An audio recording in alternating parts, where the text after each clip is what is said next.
Vamos a partir. Dale, Cami. Voy. Ujú.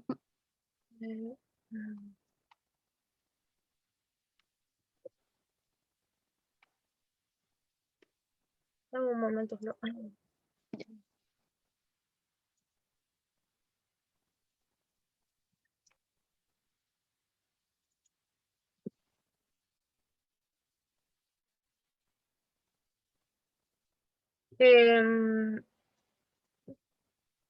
Ok. Bueno, en esta auxiliar lo que vamos a ver va a ser los modelos paramétricos y estimadores de máxima verosimilitud. Bueno, como motivación tenemos que, suponiendo que tenemos datos de x1 hasta xn, que fueron obtenidos a partir de una distribución normal, donde tenemos nuestra, nuestra densidad de la normal de esta forma. La distribución normal está definida por los valores de sus parámetros mu y sigma.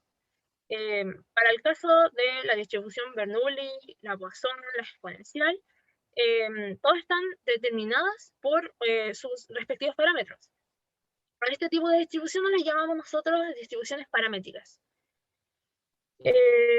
Modelos paramétricos se refieren a aquellos modelos en los que toda su información está contenida en los parámetros. Es decir, la única información necesaria para predecir los valores futuros desconocidos que tenemos a partir de un valor X son los parámetros en este caso. Y además hay que considerar de que los modelos paramétricos tienen un teta que es como un teta genérico que representa los parámetros de la distribución, son finitos. A diferencia de los modelos no paramétricos, que no significa que no tengan parámetros, sino que significa que tienen parámetros infinitos. Nuestra población está descrita por una distribución paramétrica, en donde estos parámetros θ describen a la distribución. Bueno, por ahora hemos trabajado con distribuciones paramétricas donde conocemos los valores de los parámetros, pero ¿qué pasa cuando desconocemos estos valores? En la regresión lineal estamos bastante interesados en conocer estos valores beta y utilizamos los datos para estimar estos valores beta. La idea general en este caso de los modelos paramétricos es estimar estos parámetros θ utilizando datos de una muestra aleatoria. Y denotamos θ gorro en este caso como la estimación de los parámetros θ, en donde este estimador solo puede ser una función de los datos. Definimos también la función de verosimilitud, donde dada una muestra de x1 hasta xn y una ley de probabilidad con una función de densidad f que depende de un vector de parámetros θ, la función de verosimilitud cuantifica la probabilidad de que las observaciones provengan efectivamente de una muestra de la ley de probabilidad. ¿Qué quiere decir eso? Esta función de verosimilitud nos entrega la probabilidad de que los datos hayan sido generados por una distribución en base a unos parámetros específicos. Entonces, si asumimos que nuestras variables aleatorias son independientes, son I y D, podemos decir que al final la multiplicación, esta distribución conjunta entre los datos y los parámetros se pueda separar y se puede transformar en una multiplicación de estas probabilidades. Algunas observaciones, tenemos que L de θ, que es la función de verosimilitud, representa, ¿verdad? Es una función de θ, no de los datos. θ puede ser un vector, puede ser un escalar o un vector, podemos tener una distribución que dependa de un solo parámetro, como puede depender de más parámetros. Como por ejemplo, no sé, la Poisson, que tiene un parámetro lambda, y la distribución normal, que tiene parámetros sigma y mu. El subíndice θ en una función de probabilidad o densidad indica que dicha función depende del valor del parámetro. Y utilizaremos la notación de P de x dado θ y f de x dado θ.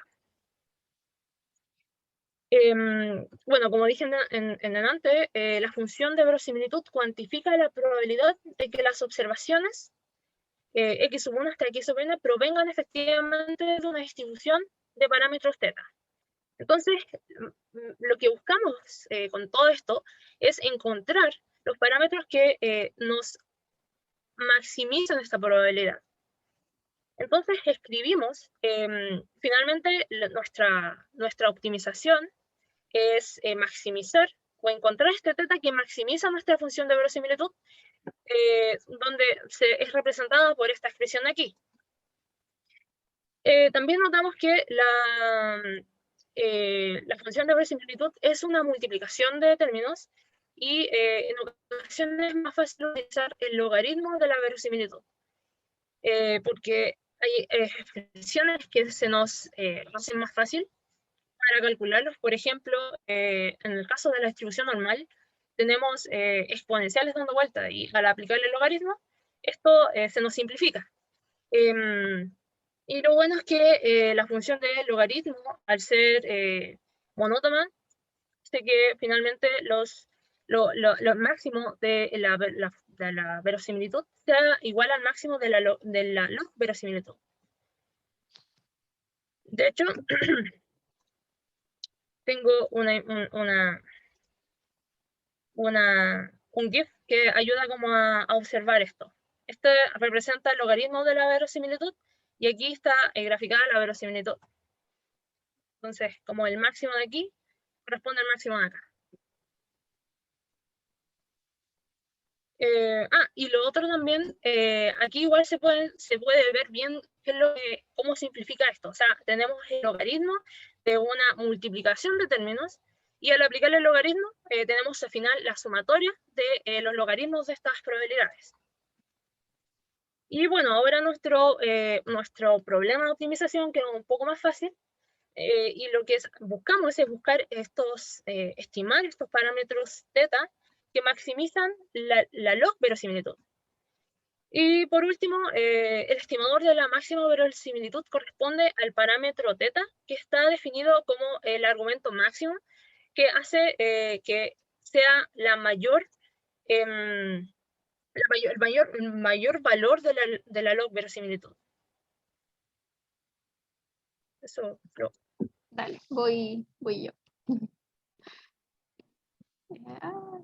Siempre me pasa esto. Un segundo.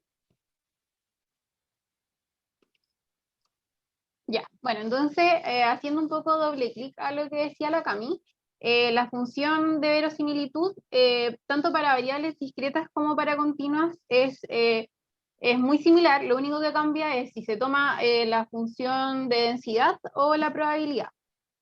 Entonces, para las variables discretas se va a tomar la probabilidad.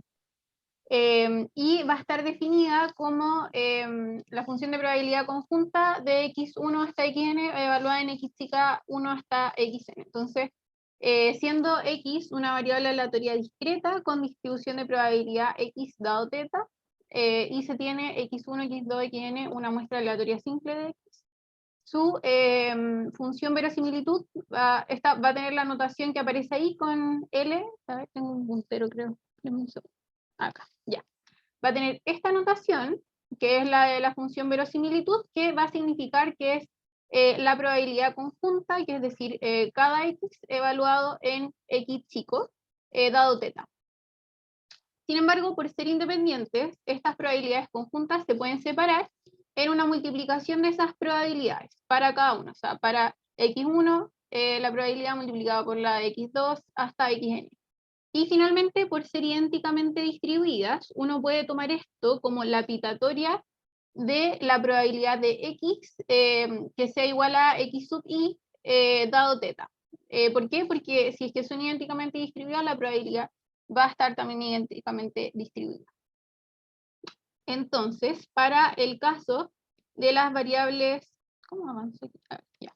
Para el caso de las variables continuas, esto cambia. ¿Por qué? Porque las variables continuas, su probabilidad está dada, bueno, la probabilidad de que esté en una región va a estar dada por la integral de su función de densidad. Esto cambia un poco respecto a las variables discretas, y por eso también cambia la función de verosimilitud. Es decir, ahora nosotros tenemos un X, que es una variable aleatoria continua, pero ahora con función de densidad. La notación es prácticamente igual, tenemos la función de probabilidad conjunta que va a estar dada por la función de densidad.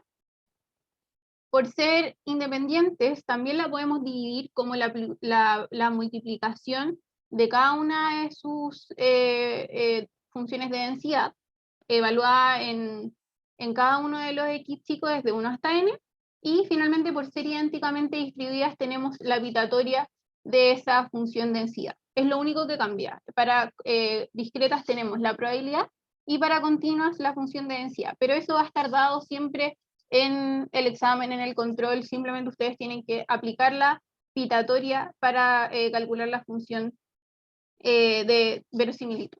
Entonces ahora, ¿cómo se calcula nuestro estimador de máxima verosimilitud? Tenemos 4 pasos que los tenemos que recordar siempre y que les van a simplificar harto cuando tengan que enfrentarse a un problema de máxima verosimilitud para calcular. Primero, ustedes escriben la verosimilitud. ¿Qué significa esto? Ustedes les van a pasar su función de probabilidad o su función densidad y simplemente la agarran, va a ser un corcho o lo que sea, la agarran y le ponen una pitatoria adelante desde i igual 1 hasta n. Listo, ven los términos que son constantes, esos pueden salir de la pitatoria, pero eso es todo, aplican la pitatoria. O sea, escribimos la verosimilitud, que es esto, pero esto ya vimos que era en la diapositiva anterior, que era igual a la pitatoria, independiente si es función densidad o probabilidad. Luego aplicamos logaritmo, porque como dijo la Cami, queríamos simplificar ciertas cosas que se van con el logaritmo. Por ejemplo, la pitatoria se convierte en sumatoria, el exponencial se va y queda solo la parte del exponente del exponencial. Y así, el logaritmo simplifica mucho nuestra función verosimilitud. Entonces simplemente aplicamos logaritmo y vemos cómo lo calculamos. Luego, el tercer paso es derivar nuestra función verosimilitud, o sea, nuestro logaritmo, nuestro log verosimilitud, la verdad.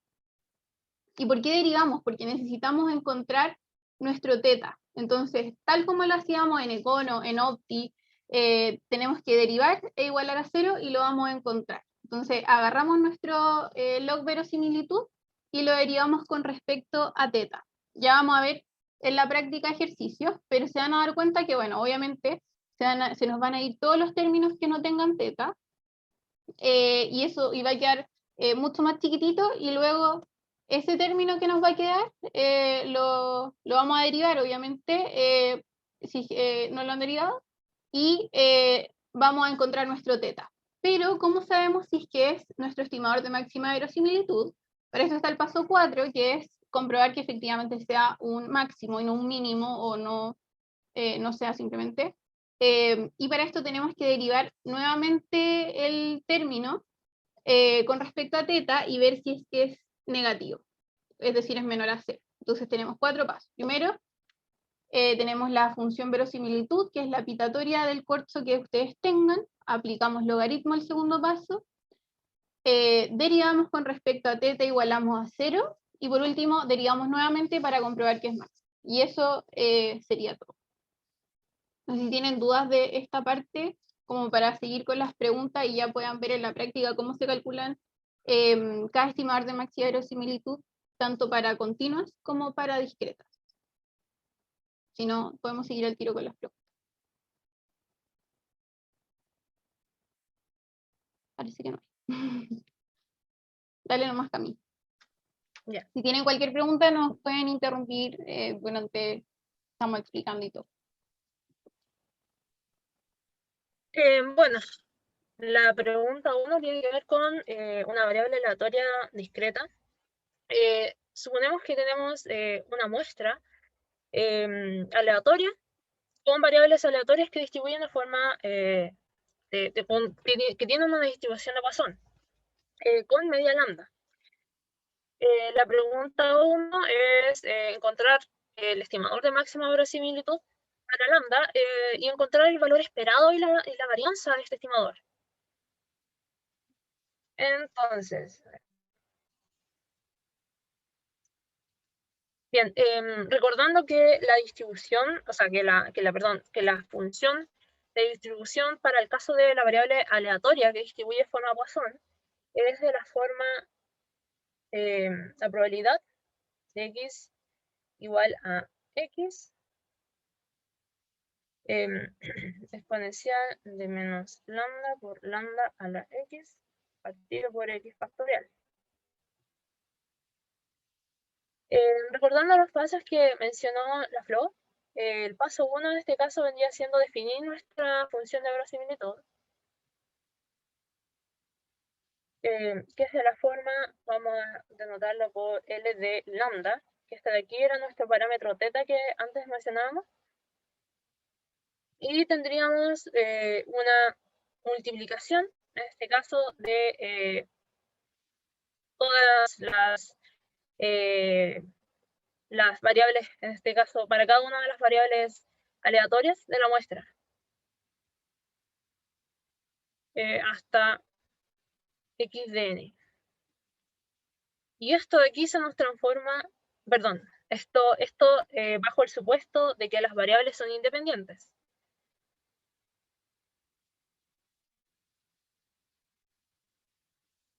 Y que distribuyen idénticamente y son idénticamente independientes. Esto se nos transforma en la pitatoria. Entonces, la multiplicación de todas estas probabilidades para cada dato de la muestra. Ahí. Y reemplazamos por término, por la función de distribución que tenemos acá arriba.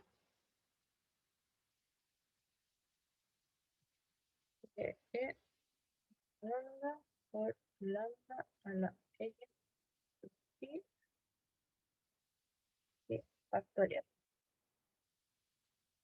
Y bueno, hay que tener en cuenta, por ejemplo, que el término de la exponencial a la menos lambda es un término constante. Entonces, este término se multiplica n veces. Tenemos la exponencial repetida n veces. Entonces, este término se nos convierte en una exponencial de menos n por lambda, por las propiedades de las potencias.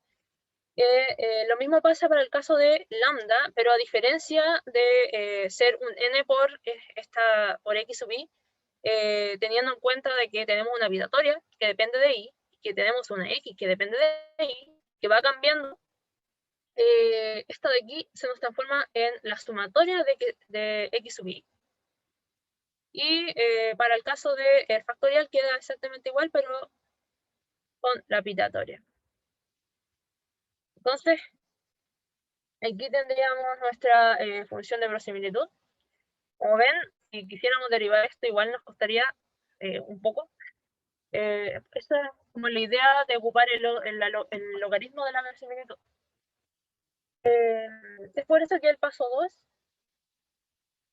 corresponde a calcular o obtener la log verosimilitud. Y esto es aplicándole el logaritmo a la verosimilitud. Entonces tendríamos logaritmo de la verosimilitud. Sería el logaritmo natural de x a la menos.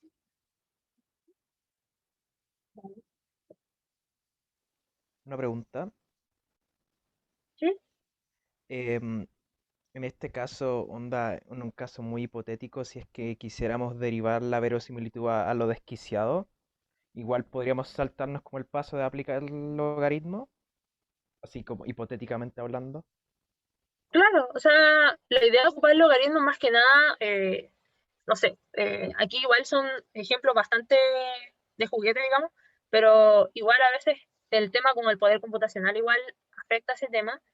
Pero sí, en teoría ocupamos el logaritmo porque nos hace la vida más fácil y al final el estimador viene siendo lo mismo para el caso de si ocupamos la función de verosimilitud como el logaritmo de esta función de verosimilitud. Entonces exactamente daría igual, o sea, en el caso hipotético en el que podemos calcular efectivamente como derivar esta verosimilitud sin aplicar logaritmo, serían exactamente los mismos estimadores. Como que se tiene que el argumento base a teta de la verosimilitud es igual al argumento de la log.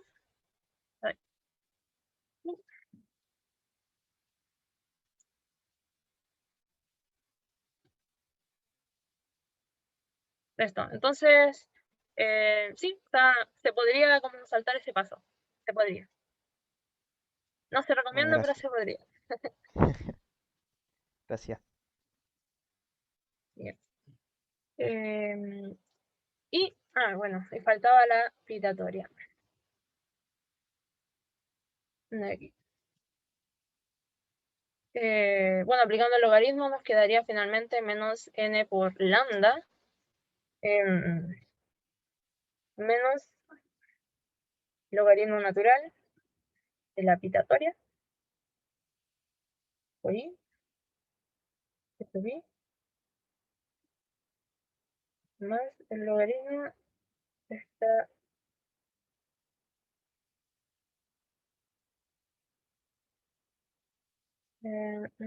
desarrollando más la expresión, tendríamos finalmente que este término de aquí se va afuera y esto de aquí se saca el exponente también. Entonces nos quedaría como la sumatoria del logaritmo natural de x sub i factorial más la sumatoria de x sub i por el logaritmo de lambda. Y este término de aquí finalmente sería como nuestra log verosimilitud.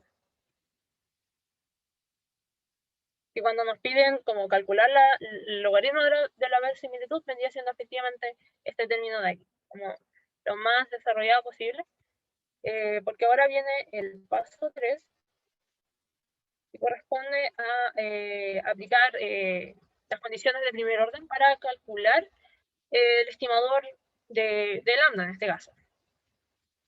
Entonces lo que hacemos es derivar nuestra log verosimilitud.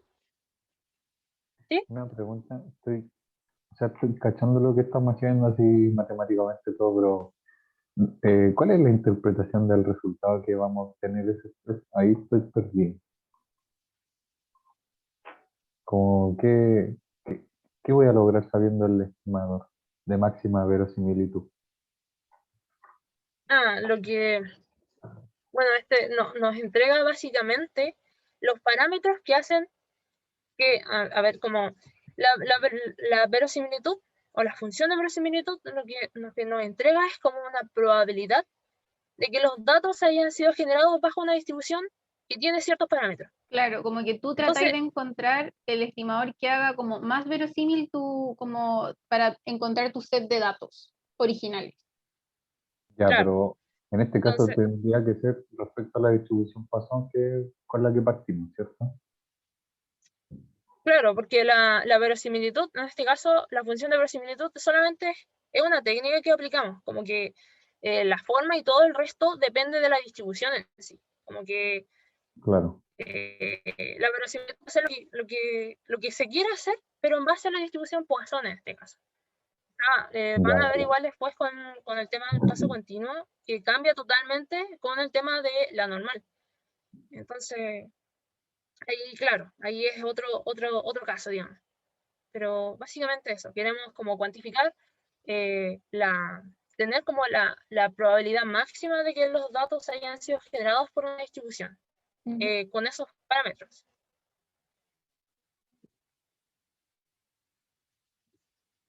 Y derivamos aquí con respecto a nuestro parámetro, que sería lambda. El primer término se transforma en el menos n. El segundo término es constante, así que se convierte en 0. Y el tercer término es la sumatoria partido por lambda. Y hasta aquí igual a 0. Entonces, despejando, tenemos finalmente que nuestro estimador, EMB, es el promedio.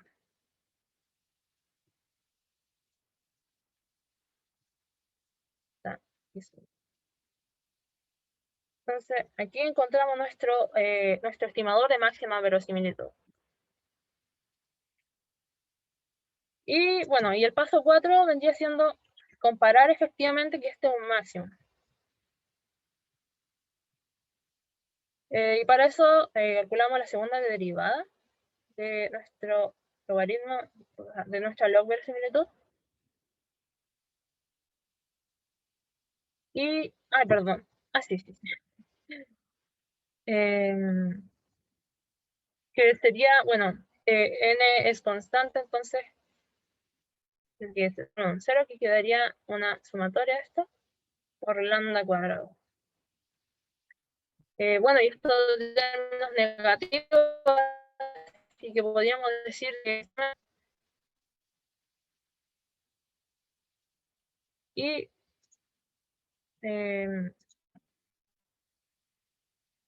para el caso de la pregunta B, nos piden calcular la esperanza del estimador y la varianza.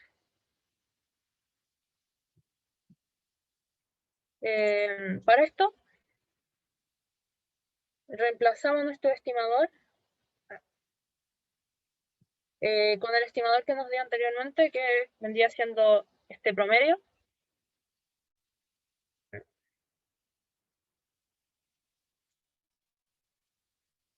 Y tendríamos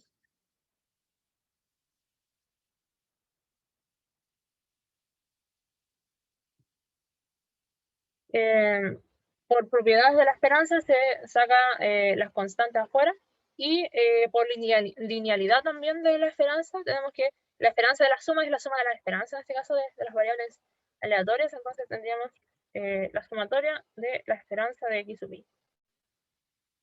Teniendo en cuenta de que estas x sub i son valores que vienen de una distribución de Poisson, y recordando que para el caso de la distribución de Poisson, su esperanza es lambda, este término de aquí se transforma en lambda, que la reemplazamos por lambda, y nos quedaría la sumatoria hasta n de x sub i de lambda. Dado que lambda es constante, finalmente nos queda como este término aquí es n veces lambda, y se nos van los n, y finalmente la esperanza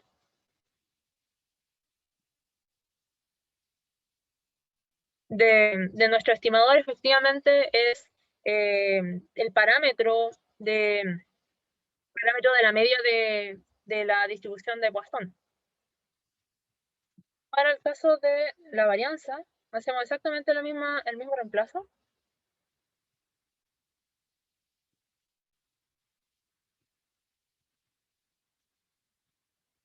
Pero aquí no podemos llegar y sacar x, o sea, n hacia afuera, sino que se saca el valor de la constante al cuadrado.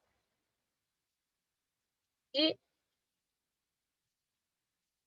aquí nos acordamos de que igual, a diferencia de la esperanza, la varianza no es, digamos, no tiene como esa linealidad que tiene la esperanza,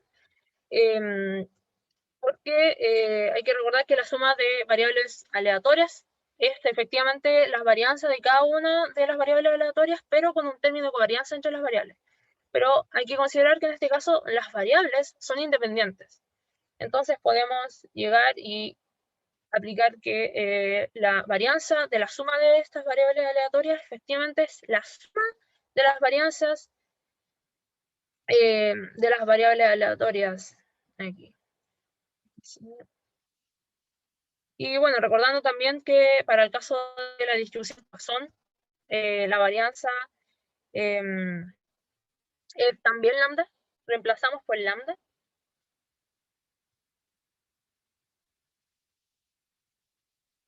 Nos queda lambda 1 al ser un término constante, igual nos queda n veces lambda, se elimina un n, y finalmente nos queda que la varianza de este estimador es lambda partido en n. ¿Sí?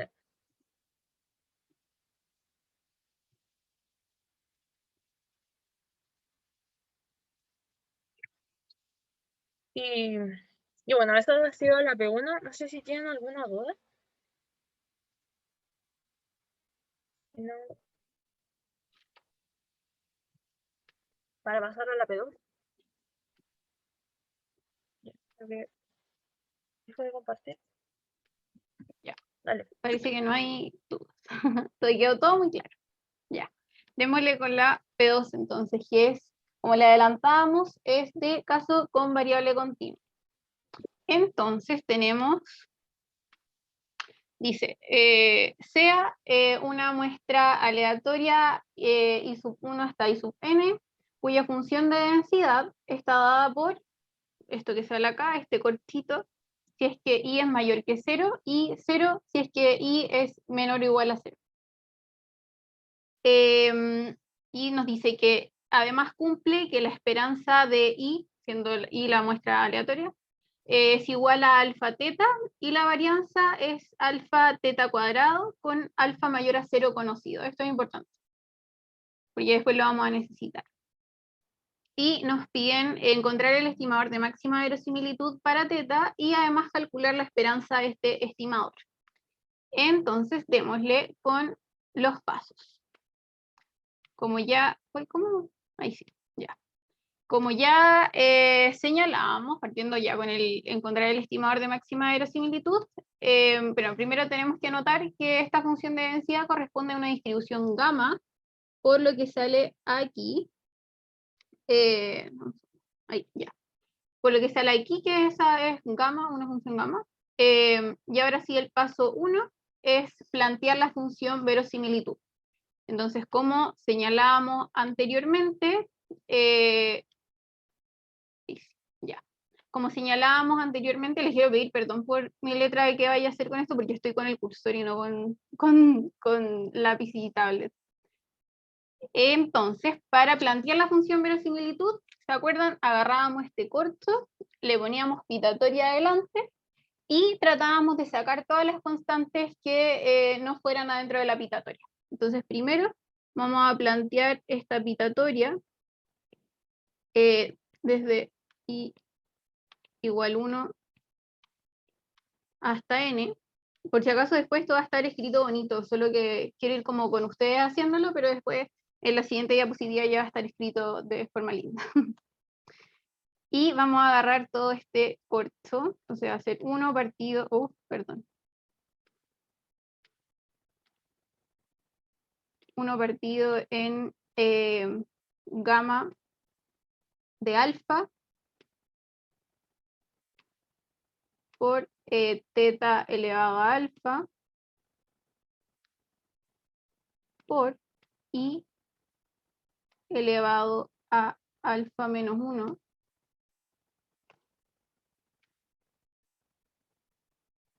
por la exponencial elevado a menos I partido en teta.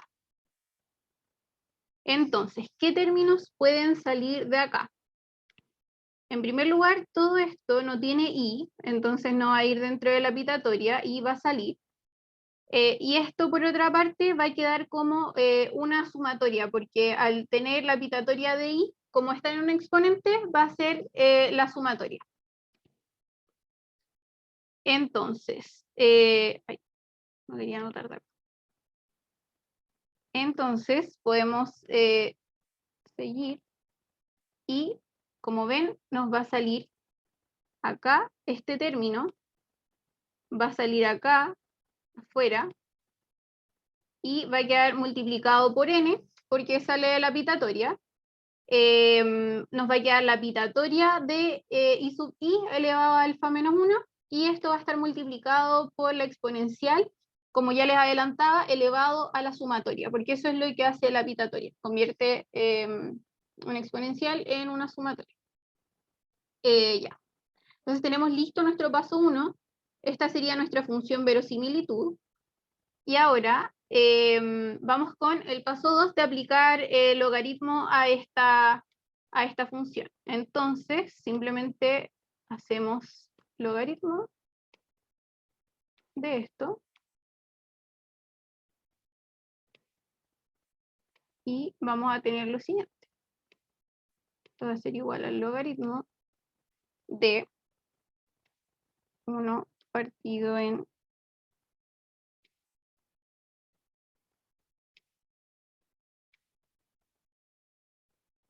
ay, me equivoqué.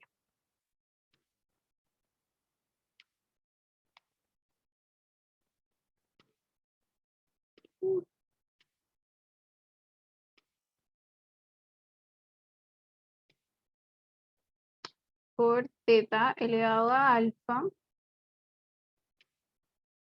esto elevado a n, por la pitatoria de i elevado a alfa menos i, menos 1,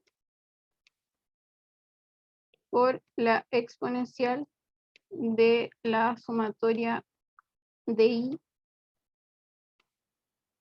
partido en teta. Entonces, ¿qué pasa con el logaritmo? El logaritmo va a bajar esta n que está acá, la va a marcar con rojito, va a bajar esa n, va a bajar este alfa, este término que está acá abajito se nos va a separar y va a quedar con un signo negativo adelante por propiedades del logaritmo, que es una división. Esta pitatoria se va a convertir en sumatoria y la exponencial se nos va a ir y solamente nos va a quedar este término. Entonces, vamos a la diapositiva siguiente, y acá la podemos escribir más fácil. Entonces, nos va a quedar menos n por el logaritmo natural de gamma de alfa menos n alfa, porque si se dan cuenta acá también hay otro exponente que también baja, por logaritmo natural de teta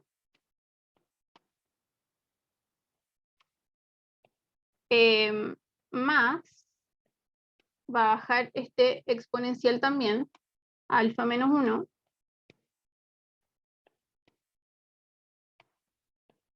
por la sumatoria de i sub i, y como ya decíamos, el exponencial se nos va y simplemente nos queda el término del exponente, que sería menos la sumatoria de i sub i partido en teta. Y esto sería nuestro logaritmo. Y ya estamos listos con el paso 2. Entonces, ahora tenemos que,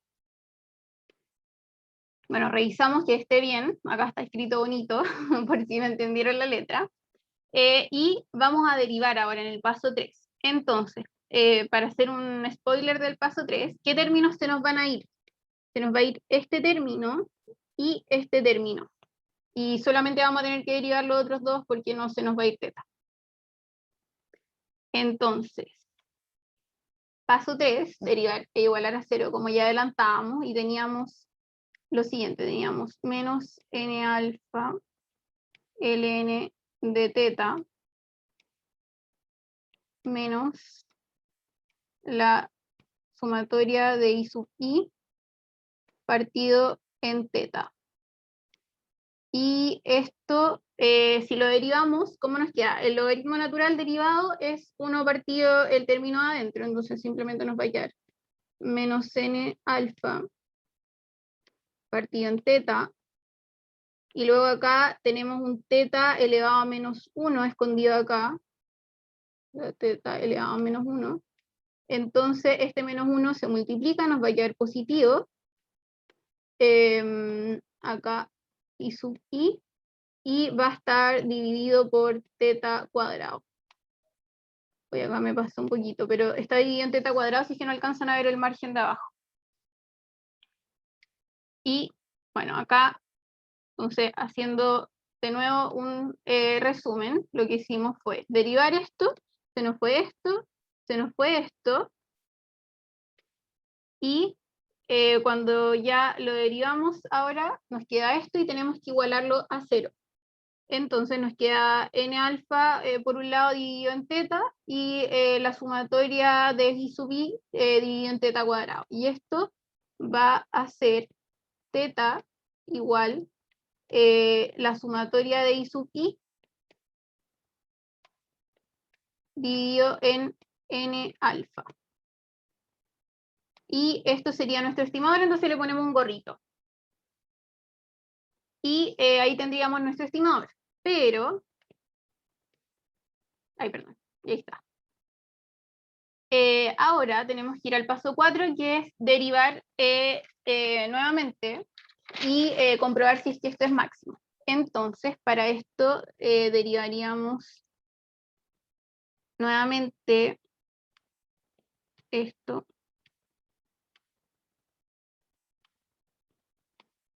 Ahí me falta un cuadradito. Y esto en teta. Y si se acuerdan, los términos que nos quedaban era este menos n alfa partido en teta más la sumatoria de I sub i partido en teta cuadrada. Si nosotros derivamos esto nuevamente, nos va a quedar que acá de nuevo hay un, esto es un menos 1 que se multiplica acá y nos va a quedar n alfa positivo partido en teta cuadrada ahora. Y por este lado tenemos un 2, que es un menos 2, que sale, entonces menos 2, multiplicado por la sumatoria de I sub i. Y ahora se le resta un exponente, como ya sabemos, y queda dividido por teta cubo. Entonces, acá, ¿qué hacemos? Bueno, primero vamos a igualar el denominador, y nos va a quedar dividido todo esto en teta cubo.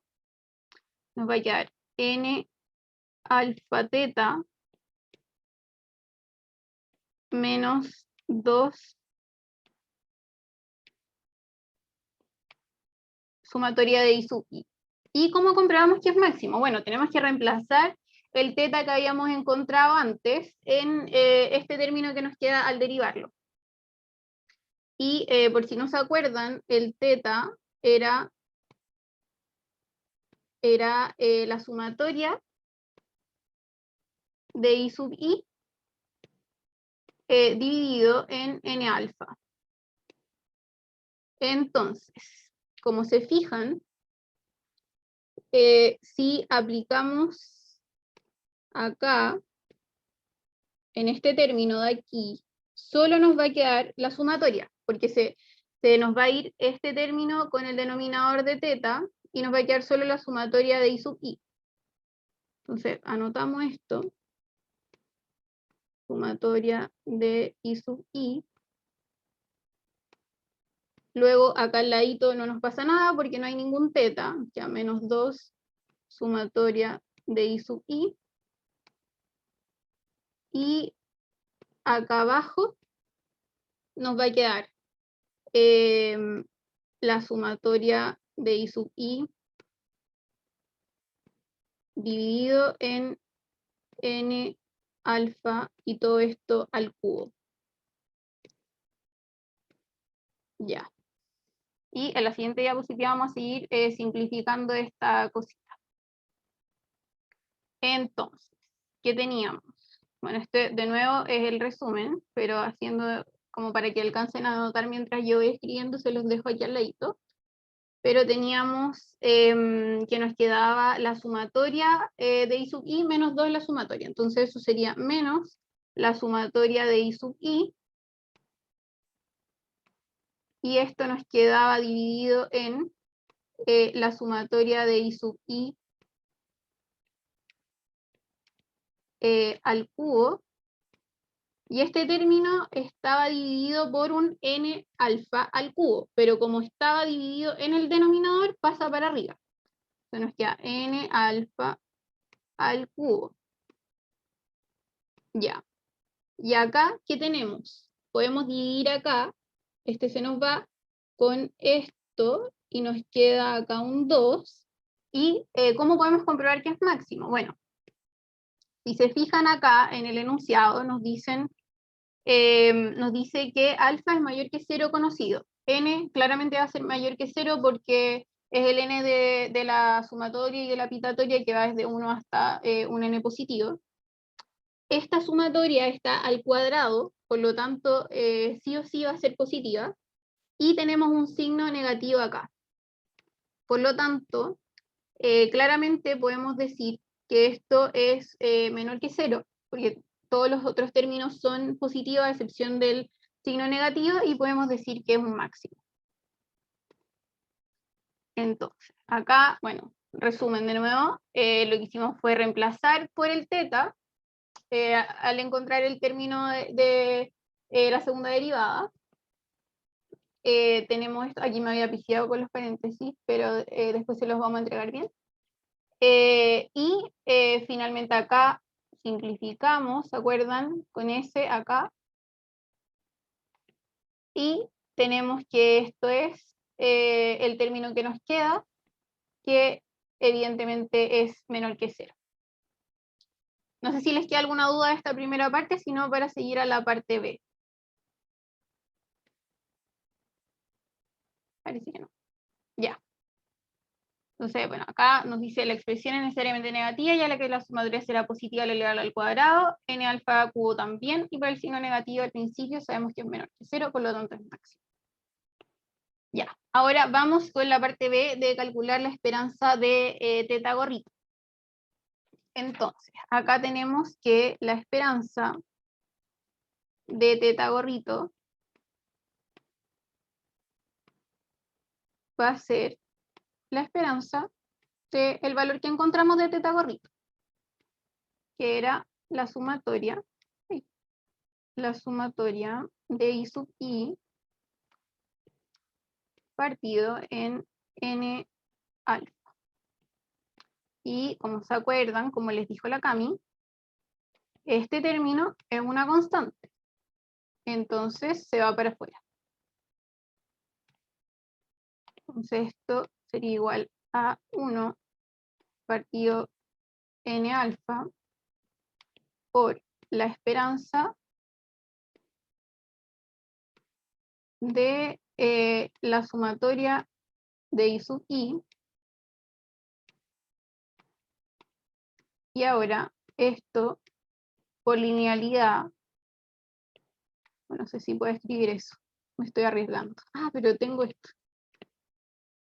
Voy a escribir acá. Por linealidad y por ser y punto D. Independiente, idénticamente distribuidas. Se ve lo que escribí, ¿cierto? Por ID. Sí, Flo. Ya, bacán. Voy a borrar ahí para que eso no... Ya. Entonces, dado eso, podemos entonces ahora escribir esta esperanza como la sumatoria de las esperanzas. Sumatoria de las esperanzas de I sub I. Y ahora, en particular, por ser idénticamente distribuidas, vamos a tener que la esperanza de cada I sub I va a ser igual a la esperanza de I grande. Y se pueden fijar que en el enunciado nos soplan y nos dicen acá que la esperanza de I es igual a alfa teta.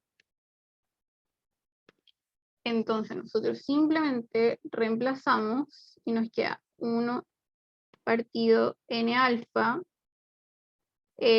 por la sumatoria de alfa teta, y esto igual a n alfa teta dividido en n alfa. Dame un segundo.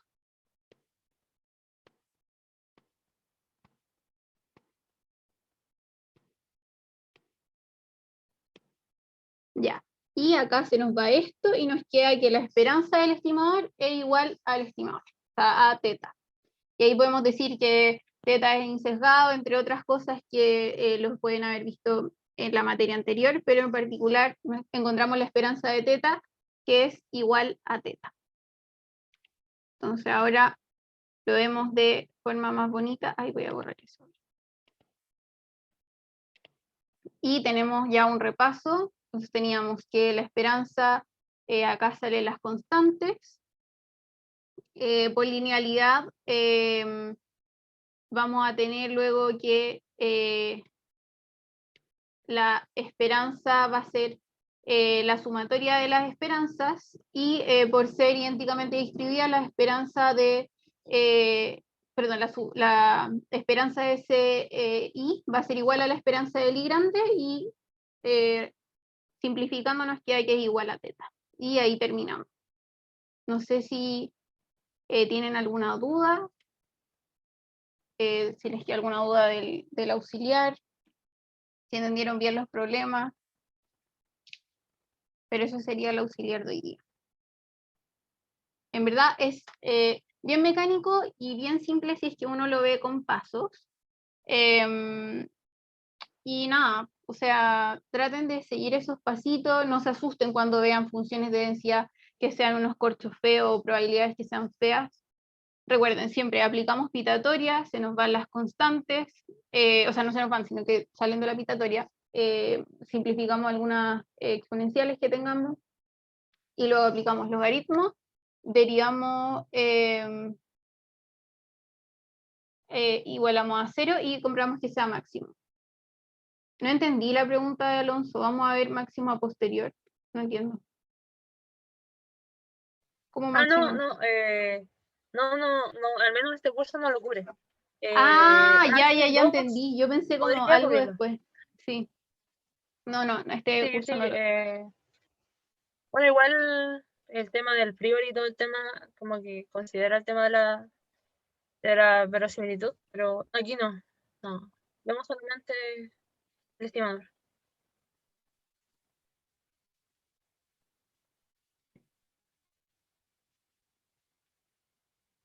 No hace nada. Bueno, no sé si les queda alguna duda o algo. Oye, todavía le debemos las décimas a la Javi Soto. Ahora se las podríamos agregar. Que ya que está acá, me acordé. Que no la hemos agregado en el control.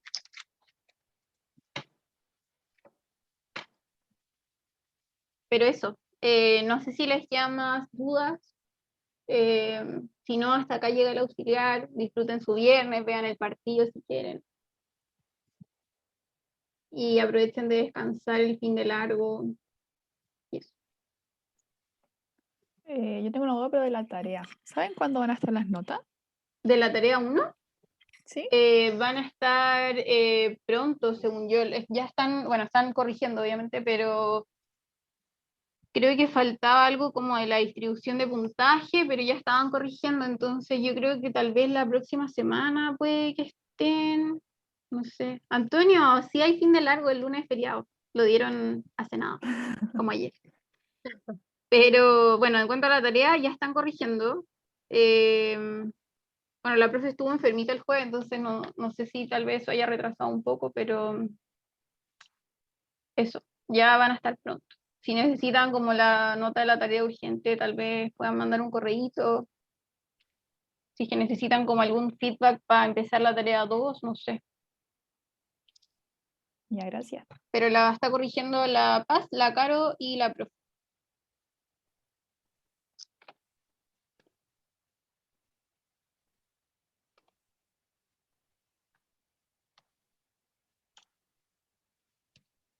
Y eso. Estaríamos entonces. Sí, creo que sí. Ya, que estén bien, cuídense, pásenlo bien.